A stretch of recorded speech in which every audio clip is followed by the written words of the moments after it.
নমস্কার, আদাব। Crime petrol দস্তাকে আপনাদের সকল দর্শকদের আরো একবার স্বাগত জানাই।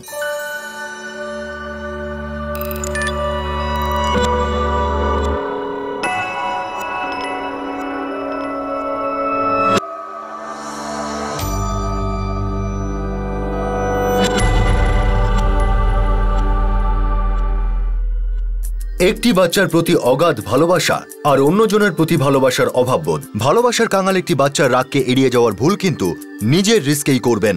সেই যন্ত্রণা আর রাগ আভাস দিচ্ছে যে অল ইজ নট ওয়েল। ছোটবেলার আঘাত বড় হয়ে ক্ষতয়ে পরিণত হয়, আর তারপর সেখান থেকে যখন অপরাধে দুর্গন্ধ বেরোয় তখন সবার মুখে একটা কথাই শোনা যায়, এটা কি ঠিক করা যেত না? সাহারানপুর, উত্তরপ্রদেশ, 2005।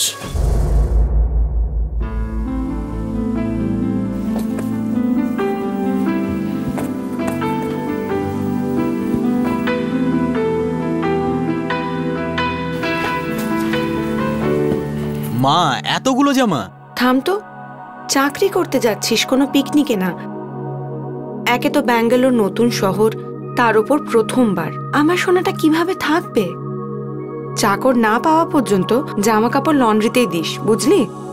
আমার যে কি চিন্তা হচ্ছে, কিভাবে বোঝাই, কিভাবে যে তুই ঘর সামলাবি। আরে সেই জন্যই তো বলি যে সুন্দর দেখে বৌমা নিয়ে আয়। কিন্তু আমি তো কবে থেকেই বকবক করে যাচ্ছি, কিন্তু আমার কথা কেউ শুনলে তবে তো। বাবা প্লিজ, যাওয়ার আগে বিয়ের এই মহান ডিসকাশনটা শুরু করো না, ওকে? ওকে, তোমাদের লাস্ট টাইম বলছি, আমি যখন সেটেল হয়ে যাব তখন নিজেই বিয়ে করে নেব। আচ্ছা ঠিক আছে, চলো।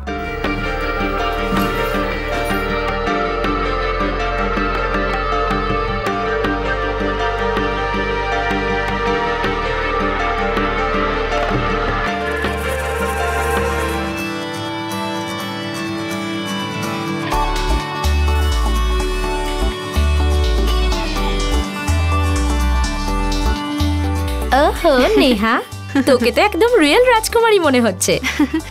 মনে হলে কি হবে, মাথায় যখন ক্রাউন থাকবে তখন বিশ্বাস করব। একটাই তো ক্রাউন আছে সাহারানপুরে, আর পুরো সাহারানপুরে তো একমাত্র রাজকুমারী তুই। পুরো সাহারানপুর তোর কম্পিটিশন দেখতে আসবে। শুধু দুজন লোককে বাদ দিয়ে, যারা আমায় একটুও ভালোবাসে না। সব মা বাবারই ভালোবাসার একটা নিজস্ব স্টাইল থাকে।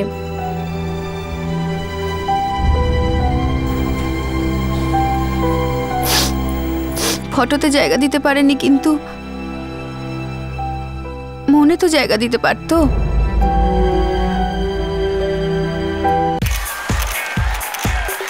ডিয়ার ফ্রেন্ডস, আমরা এখন আছি মিস সাহারানপুর বিউটি প্যাজেন্টের সেকেন্ড লাস্ট রাউন্ডে। এই রাউন্ডে বেছে নেওয়া হবে 3 জন ফাইনালিস্ট, আর পার্টিসিপেন্টস হলো contestant number 5 Shalini,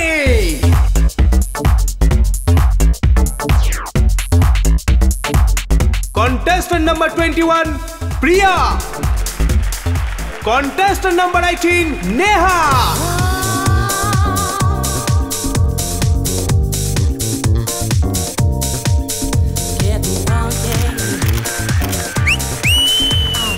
contestant number 8 Madhumita, contestant number 13 Ankita, contestant number 1 Vijaya.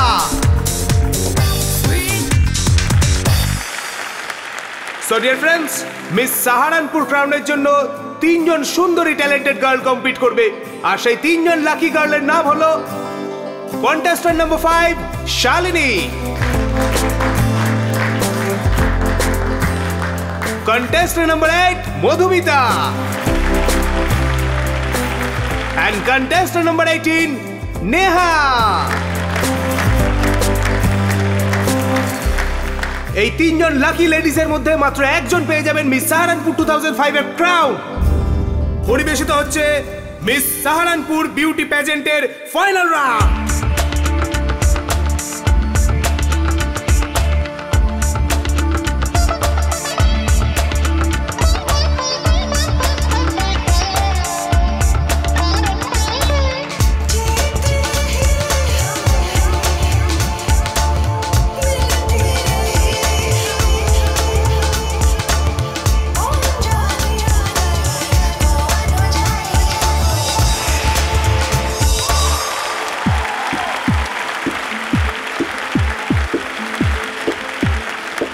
Deer friends, এখন সময় এসে গেছে এবছরের রেজাল্ট অ্যানাউন্স করার। সেকেন্ড রানার আপ হলেন মিস মধুমিতা। বন্ধুগণ, এবার নিঃশ্বাস বন্ধ করে বসুন, কারণ এবার আমি অ্যানাউন্স করতে চলেছি এবছরের উইনারের নাম।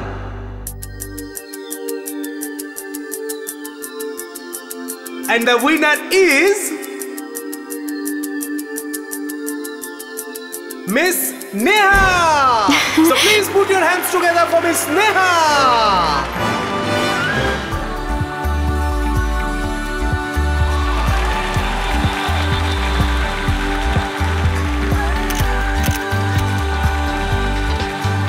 So Miss Saharanpur, এখন আপনার অনুভূতি কি বলছে? আজ আমি যা হয়েছি সেটা শুধুমাত্র আমার মায়ের জন্য হতে পেরেছি।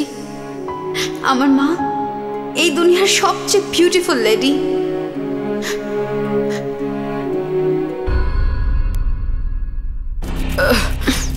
নেহা, নেহা,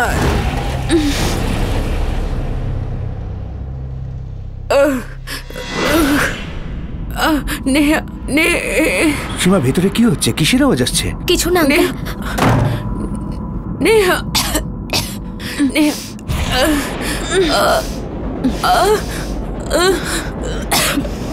আরে নে,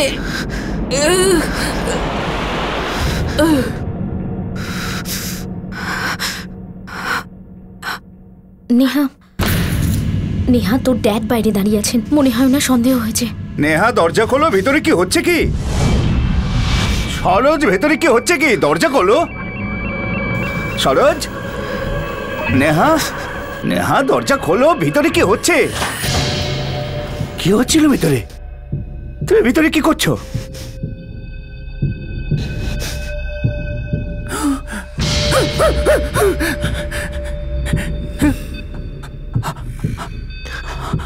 সরোজ, সরোজ, নির্লজ্জ, বেহায়া, তুই তোর মাকে মেরে ফেলেছিস। এটা তুই কি করলি?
পরের দিন নেহার পিসি রণবীর সিংহের বাড়ি যান।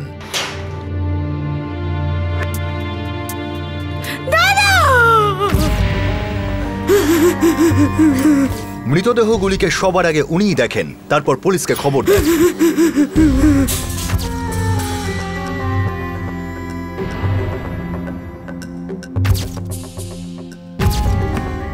আপনি কোনো বিশেষ দরকারে এখানে এসেছিলেন? উনি আমার দাদা, এমনি দেখা করতে চলে আসি। ওদের কটা সন্তান? সৌরভ, ও ব্যাঙ্গালোরে চাকরি করে, সেখান থেকে রওনা দিয়েছে। উনি একমাত্র সন্তান? না, তা নয়, একটা মেয়েও ছিল, নেহা। ছিল মানে? মানে আছে, কিন্তু দাদার থেকে আলাদা হয়ে গেছে 2 বছর আগে। ওনাকে খবর দিয়েছেন? এদের থেকে আলাদা, তাই আমাদের থেকেও আলাদা ছিল। ওনার কোনো খোঁজ খবর পেয়েছেন? উনি কি এই শহরেই রয়েছে? ওয়েলকাম টু বিটেন world. How may I assist you? নতুন ফ্ল্যাটের জন্য একটা স্ট্যান্ড ফ্যান আর কুলার নেব।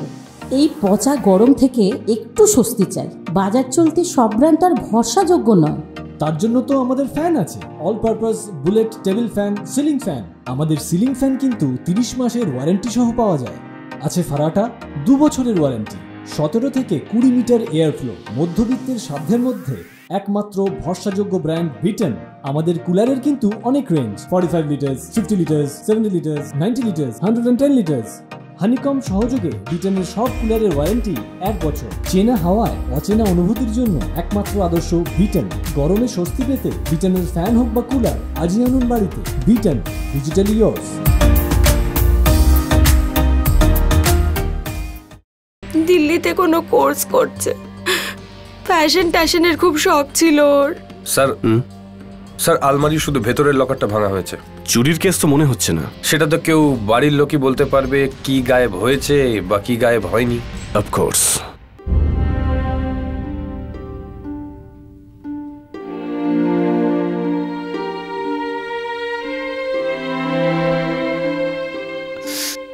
আমার মা বাবা কার কি ক্ষতি করেছিল সেটা তো জানি না, কিন্তু কেউ তো আছে যে ওনাদের উপর খুব রেগেছিল, নিজেদের কেউ।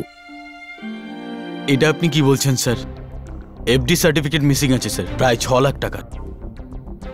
বাবার উইল মিসিং আছে আর মার ক্যাশ বাক্সও খালি। দেখো, যদি চুরি করতো তাহলে ক্যাশ নিয়ে চলে যেত। চোর এফডি সার্টিফিকেট নিয়ে কি করবে? হ্যাঁ স্যার। তোমার বাবার দলিল কার নামে রয়েছে? আমার নামে স্যার, শুধুই আমার নামে। নেহা তোমার ছোট বোন, তাই না? হ্যাঁ স্যার, কিন্তু ওকে আমি আমার বোন মানি না। মা বাবাও ওকে নিজের মেয়ে মানত না। কিন্তু কেন? ও খুব খারাপ স্যার, একদম ফালতু টাইপের। আমি তো বলছি স্যার এইসব ওই করিয়েছে। কিন্তু ও তো নিরুদ্দেশ। তার মানে স্যার? আমরা দিল্লির ফ্যাশন স্কুলে খোঁজ নিয়েছি, গত 8 মাস ধরে সে ওখানে যায়নি, হস্টেলেও যায়নি। ওর ব্যাপারে কেউ কিচ্ছু জানে না। এটা নতুন নয়, নেহার এটা পুরনো স্টাইল, লুকিয়ে পড়া। কেউ তো আছে যে ওর খুব ক্লোজ। আপনি সীমার সঙ্গে কথা বলেছেন স্যার? সীমাকে? নেহার বেস্ট ফ্রেন্ড স্যার, দুটোই একই রকম।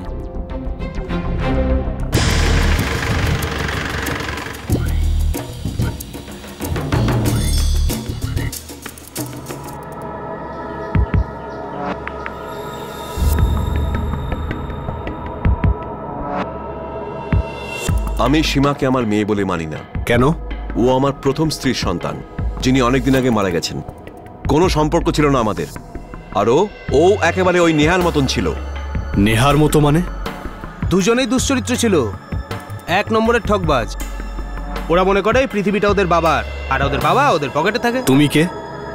ভাই হই স্যার, সৎ ভাই। সীমার টাচে আছো? টাচে তো নেই স্যার, কিন্তু খবর রাখি। আমি এটাও জানি যে নেহার মতো ও 8 মাস ধরে কোনো ক্লাসেই যায়নি। সীমার কোনো বন্ধু টন্ধু আছে? ভরত নামে এক বন্ধু আছে স্যার, এখানেই সাহারানপুরে। দুটো ফ্যামিলি নিজের মেয়েদের বদনাম করছে। স্যার নিশ্চয়ই কিছু খারাপ ঘটেছিল, না হলে কোনো মেয়ে তার বাবা মাকে কেন মার্ডার করবে?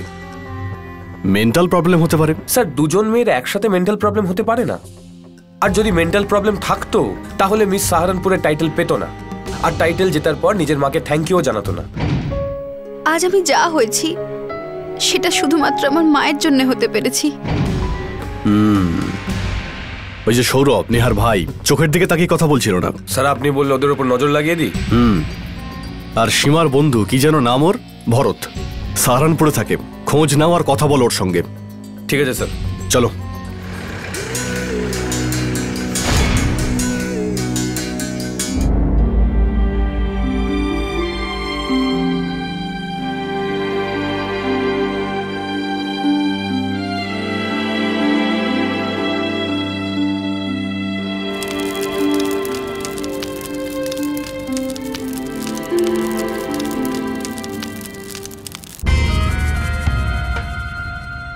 নেহা, খবরটা চারিদিকে রটে গেছে, আমাদের এখান থেকে তাড়াতাড়ি যেতে হবে। এখন তো এখান থেকে চলে যাব, কিন্তু যখন টাকা শেষ হয়ে যাবে তখন কি করব? এফডি সার্টিফিকেটস আছে তো? এফবি সার্টিফিকেটে কি মধু মাখিয়ে চাটবো? সবকিছু সৌরভের নামে আছে, আমার নামে একটাও নেই, নট ইভেন ওয়ান।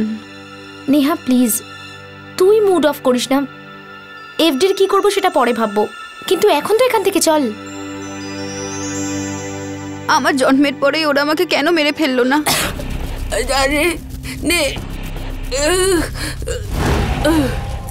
প্রত্যেক সন্তানের কোনো না কোনো সময় মা বাবার উপর খুব রাগ হয়, কিন্তু এতটাও না যে তারা তাদের মৃত্যু চায় অথবা নিজেই নিজের হাতে তাদের মেরে ফেলে। নেহা নিজের হাতেই ওর মা বাবাকে হত্যা করে, কিন্তু এত ঘৃণা কেন? কোথা থেকেই বা এলো? নেহা তো তাদের কাছে শুধু ভালোবাসাই চাইতো, কিন্তু কি এমন ঘটেছিল?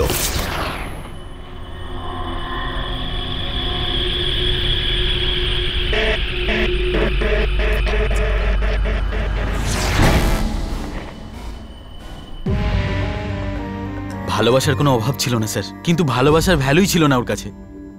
ও শুধু নিজের কথাই ভাবতো আর সব সময় আমাদের থেকে আলাদা মনে করত। সেটা তো দেখতেই পাচ্ছি তোমার বাড়িতে। আগে ফ্যামিলি ফটোতে কোথাও নেহা নেই। তুমি, শুধুই তুমি, শৈশব থেকে কৈশোর অবধি শুধুই তুমি নিজের মা বাবার সঙ্গে রয়েছো। প্লিজ স্যার, ফটোগ্রাফে থাকাটাই কোনো ভালোবাসার সার্টিফিকেট নয় স্যার। আমি বড় ছিলাম তাই হয়তো আমার বাবা মা আমার সাথেই বেশি ফটো তুলতো, আর তাছাড়া ও তো নিজেই আসতো না, সব সময় আলাদা থাকতো। আর 2 বছর আগে পুরোপুরি আলাদা হয়ে যায়। বাড়ি ছেড়ে দিয়েছিল তাই না? হ্যাঁ স্যার। ছেড়ে দিয়েছিল না ছাড়তে হয়েছিল? বেরিয়ে গিয়েছিল না বের করে দেওয়া হয়েছিল মিস্টার সৌরভ সিং? আমি অজিতকে ভালোবাসি। সীমার সাথে তোর বন্ধুত্ব ঠিক আছে, কিন্তু ওর ভাইয়ের সাথে তোর বিয়ে হওয়া অসম্ভব। কিন্তু এটা তো বলো, প্রবলেমটা কি? আমরা এক জাতের নই। আরে আমাদের সবার নাক কাটাবি নাকি? একে তো ছোট জাতি, তারপর কে জানে কেমন লোক ওরা। মা বাবা, আমার লাইফ পার্টনার চুজ করার পুরো অধিকার আছে। দাদা তুই কিছু বল। যা ইচ্ছে কর, আমার পারমিশন নেওয়ার দরকার কি? কারণ আমি তোমাদের 3 জনের আশীর্বাদও চাই। আশীর্বাদ? আরে তুই তো অভিশাপও পাবি না। আমি পুরো সাহারানপুরে বলে দেব যে আমার কোনো মেয়ে নেই। তুই তো আমার মরা মুখও দেখতে পাবি না। নেহা একা হলে ওকে শুধরে ঠিক পথে নিয়ে আসতাম, কিন্তু স্যার ওর ওই বন্ধুটা ছিল না, সীমা, সব নষ্টের মূল ছিল। আচ্ছা, বাড়ির দলিলে আর এফডিতে নেহার কোনো নাম নেই কেন? বাবাই কাটিয়ে দিয়েছিলেন স্যার। বিয়ের জন্যে নাকি অন্য কোনো কারণ? আগে না স্যার, অন্য কোনো কারণ ছিল না।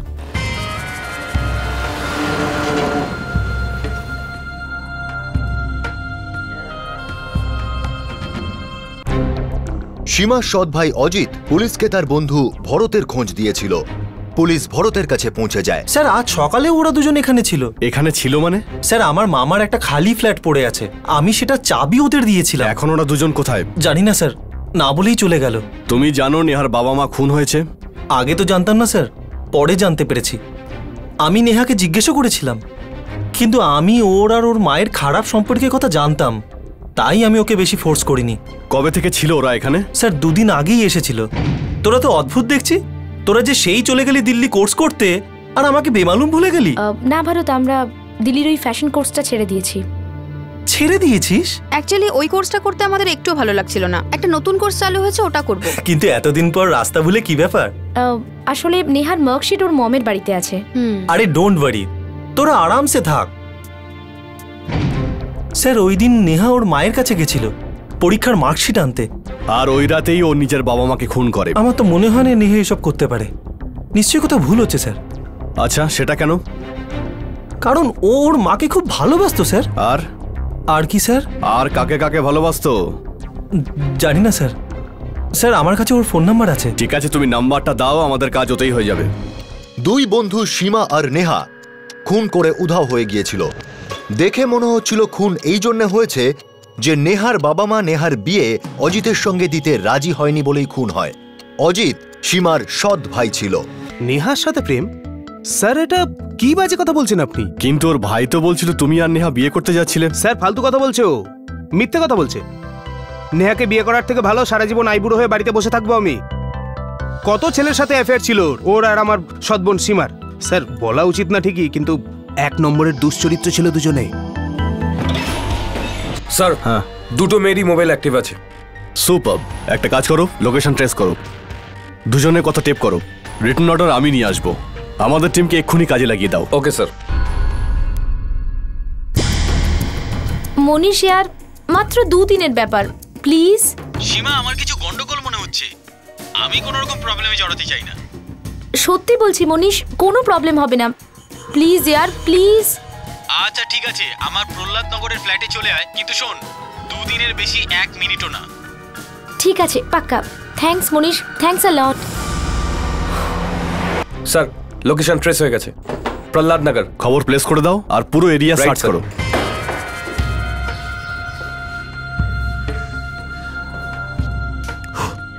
দুদিন ওকে? পাক্কা মনীষ, and once again thanks a lot. চলো, টেক কেয়ার, ওকে? বাই।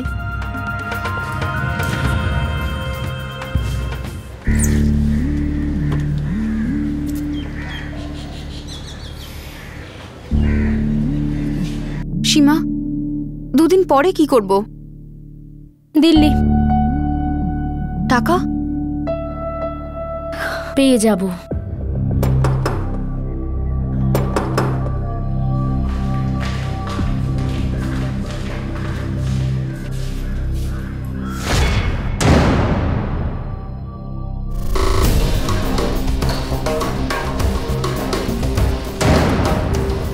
দুজন পালাতে পালাতে হাঁপিয়ে গেছো না? এবার একটু বিশ্রাম করে নাও। মার্কশিট নিতে গিয়ে নিজের মা বাবাকে খুন করে ফেললে। শুধু মার্কশিট আনতে যাইনি। I C. মার্কশিট আর টাকা। আমি তোমায় কতবার ফোন করেছি। এই বাড়িতে তোর ফোন কেউ ধরবে না। মার্কশিটগুলো নিয়ে এখান থেকে দূর হও। এরকম কথা বলো না মা, আমি তোমার সাথে অনেক কথা বলতে চাই। আমাদের কাছে তুমি মরে গেছো। না গো মা, এত সহজে আমি মরবো না। আমায় তুমি জন্ম দিয়েছো, তুমি নিজের হাতেই মেরে ফেলো। সরোজ, ওকে বলে দাও যে ওকে মেরে আমাদের ঘর নোংরা করতে চাই না। দূর হয়ে যেতে বলো এখান থেকে। ওকে আর ওর অপয়া চেহারাটাকে আমি ঘেন্না করি। আমি পুরো 2 বছর পরে নিজের মাকে দেখছিলাম। আমি ওনার কোলে মাথা রেখে কাঁদতে চাইছিলাম। ওনাকে বলতে চাইছিলাম গত 2 বছরে আমার সাথে কি কি ঘটেছিল। মার্কশিটগুলো নাও আর এখান থেকে যাও। একটা কথা না বলে যাব না। আমি কিচ্ছু শুনতে চাই না। কিন্তু আমি বলতে চাই, মা, অজিত 1 নম্বরের মিথ্যেবাদী। আমি ওকে কোনো দিন বিয়ে করতে চাইতাম না। হ্যাঁ আন্টি, নেহা একদম সত্যি বলছে। অজিত খুব খারাপ মানুষ। আর তোমরা দুজন তো ধোয়া তুলসী পাতা না? খুশি? তুমি আমার কথাটা বোঝার চেষ্টা তো করো। ও আমাকে রেপ করেছে, আমার অসহায়তার সুযোগ নিয়েছে। তোমার কোনো অসহায়তা ছিল না নেহা। আমি বারণ করেছিলাম। তুমি নিজেই গেছিলে সীমার বাড়িতে থাকতে। আর সেখানে অজিতেরা তোমার মধ্যে কি হয়েছিল আমি কি করে জানবো? রেপ করেছে ও আমাকে। তুমি নিজে সমস্যাকে ডেকে এনেছো, তাই যা হওয়ার তাই হয়েছে। তাছাড়া তুমি বাঁচলে না মরলে তাতে আমার কি? আমি তো তোমারই মেয়ে। না, আমার কোনো মেয়ে নেই। বেরিয়ে যায় এখান থেকে। আমার ঘৃণা হয় তোমাকে।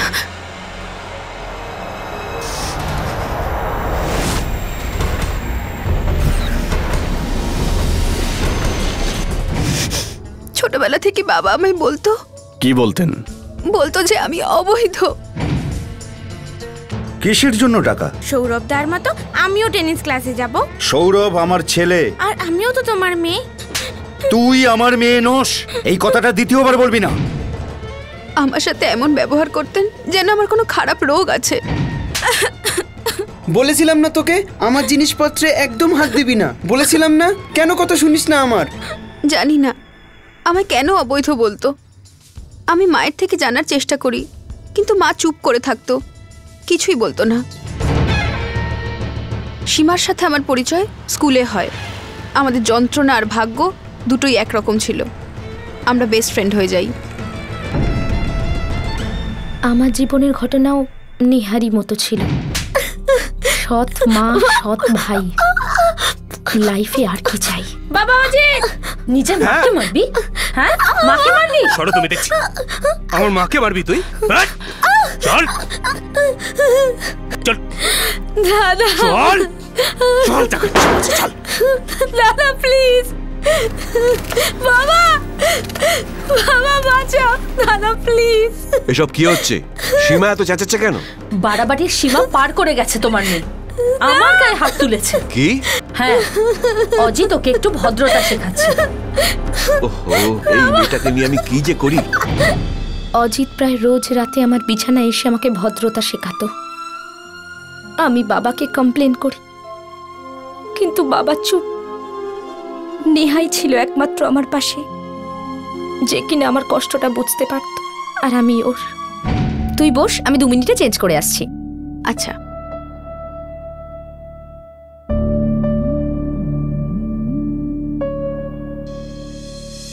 আচ্ছা শোন, পরে কথা বলছি। হ্যালো। হে নেহা, সীমার বন্ধু, রাইট? হ্যাঁ।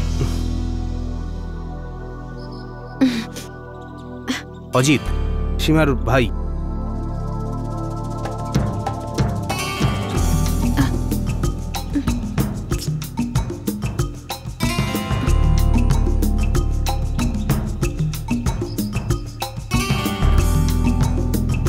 চল নেহা, চল।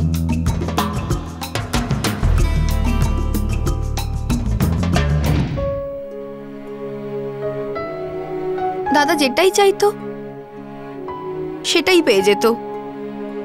যা পড়তে চাইতো বাবা তার ফিস দিয়ে দিত।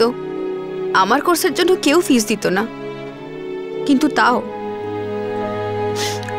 আমি ফিস জোগাড় করে নিয়েছিলাম। চুরি করলে? হ্যাঁ, চুরি ধরা পড়ে যায় আর তারপর চললো মার। আর সৌরভ দাদা তো আমাকে মা বাবার সামনেই মারতো।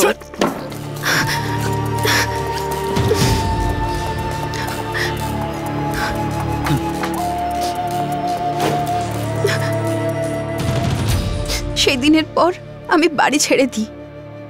সীমা আমায় নিজের বাড়িতে নিয়ে যায়।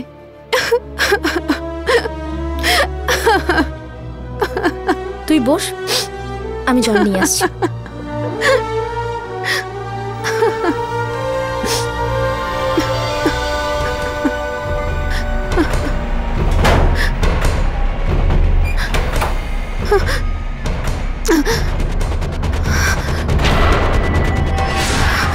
সীমা বাঁচা! অজিত যাই করুক না কেন, কিন্তু তার চেয়ে অনেক বেশি দুঃখ আমাকে আমার বাড়ির লোকেরা দিয়েছিল। যখন আমি আমার মাকে বললাম যে আমার রেপ হয়েছে। তুমি নিজে সমস্যাকে ডেকে এনেছো, তাই যা হওয়ার তাই হয়েছে। কেউ কি নিজের মেয়ের সাথে এইভাবে কথা বলে? বা হয়তো বলে, কারণ আমি হয়তো ওদের মেয়েই নই। আমার কোনো মেয়ে নেই, না ছিল না থাকবে। অবৈধ ছিলাম আমি। আমার কথা কোনোদিন বোঝেনি, আমাকে বাড়ি থেকে বের করে দিয়েছিল। বেরিয়ে যায় এখান থেকে, আমার ঘৃণা হয় তোমাকে। যা ছিল সব সৌরভ দাদাকে দিয়ে দিল। ভালোবাসা, প্রপার্টি, সবকিছু। একবারও আমাকে বুকে টেনে নেয়নি, আমার কথাই শোনেনি, আমার যন্ত্রণাটাই বোঝেনি। কারণ আমি বেজন্মা, আই এম এ বাস্টার্ড। নই আমি, অবৈধ, তাই না? রেপ আমি শখ করে করিয়েছিলাম না? আর আজকে তুমি নিজের মৃত্যুকে শখ করে ডেকে এনেছো।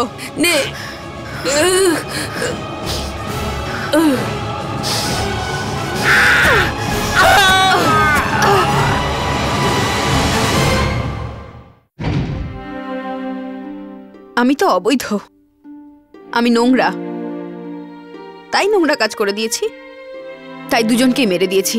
তোমাদের দুজনের সঙ্গে এরকম টর্চার হচ্ছিল, তাও তোমরা পুলিশে কমপ্লেন করোনি? মা বাবা তো ভগবানের রূপ হয়, আর ওনাদের বিরুদ্ধে তো ভগবানের কাছেও কমপ্লেন করতে নেই, রাইট? কিন্তু স্যার আমরা কমপ্লেন করেছিলাম। কোথায়? পুলিশ স্টেশনে না, সিসিডব্লিউতে, সেন্ট্রাল কমিশন অফ উইমেন, দিল্লিতে। 3 মাস আগের রেকর্ড চেক করে দেখুন, সেখানে আপনি আমাদের কমপ্লেন দেখতে পাবেন। আমি আমার দাদা আর বাবা মার বিরুদ্ধে কমপ্লেন করেছিলাম। আর আমি আমার প্যারেন্টস আর দাদার বিরুদ্ধে।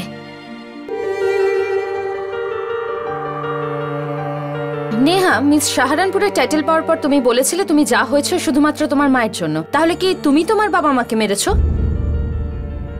আজ আমি যা হয়েছি সেটা শুধুমাত্র আমার মায়ের জন্য হতে পেরেছি। হ্যাঁ, আমি আমার বাবা মাকে মেরেছি, কিন্তু আমার ফ্যামিলি এখনো সুরক্ষিত আছে। সীমা, শুধুমাত্র সীমাই আমার ফ্যামিলি। নেহা আর সীমাকে গ্রেফতার করা হয়, তারপর দুজনকেই কাউন্সেলিং করা হয়, সাইকিক ট্রিটমেন্ট হয়। তাদের মানসিক অবস্থা ভীষণভাবে ক্ষতিগ্রস্ত হয়েছিল। আপনারা ওর কথা কি করে বিশ্বাস করলেন? মিথ্যে কথা বলার অভ্যাস ওর। দিল্লিতে ও যখন ফ্যাশন ডিজাইনিং এর কোর্স করছিল তখন ওর ফিস কে দিয়েছিল? আমি। ওকে অনেক যত্ন করে রাখতাম আমরা, কিন্তু ভালোবাসার মানেই জানতো না ও। নেহা খুব সুন্দর আর মিষ্টি মেয়ে ছিল, আর দাদা বৌদিকেও খুব ভালোবাসতো। আমার তো মনে হয় ওই সীমাই নেহার মাথা খারাপ করে দিয়েছে। আমি তো কখনো কোনো মারপিট বা কান্নাকাটির আওয়াজ শুনিনি। ওই সীমা আর ওই নেহা, ওদের আনন্যাচারাল রিলেশনশিপ ছিল, লেসবিয়ানস। এখন নেহা আর সীমা জামিনে বাইরে আছে আর কোর্টে নিজেদের কেস লড়ছে। নেহা নিজের স্টেটমেন্ট সম্পূর্ণ বদলে দিয়েছে। ও বলেছে ও নিরপরাধ আর ও নিজের বাবা মাকে খুন করেনি। কোর্টে কেস চলছে, সত্যিটা সামনে আসতে সময় লাগতে পারে, হয়তো অনেক দেরি হতে পারে। দুটো মেয়েই জামিনে মুক্ত, কিন্তু যদি সেভাবে লক্ষ্য করা যায় দেখা যাবে দুজনেই সেই যন্ত্রণার যাবজ্জীবন সাজা ভোগ করছে। কিন্তু এই কেস থেকে একটা সত্যি আমাদের সবার সামনে বেরিয়ে আসে, সেটা হলো যে পেরেন্টস আর বাচ্চাদের মধ্যে সম্পর্ক খুব স্পর্শকাতর হয়। যদি এর মাঝের ভেঙে যাওয়া শব্দটা সময় মতো শোনা না যায় তাহলে তা আগ্নেয়গিরির মতো ফাটতে পারে, যেরকম এই কেসটাতে হয়েছে। প্রত্যেক অপরাধ আভাস দেয়, ভালো করে শুনবেন, প্রাণ বাঁচতে পারে। কাল আবার দেখা হবে, ততক্ষণ নিজেদের খেয়াল রাখবেন আর সুরক্ষিত থাকবেন। জয় হিন্দ।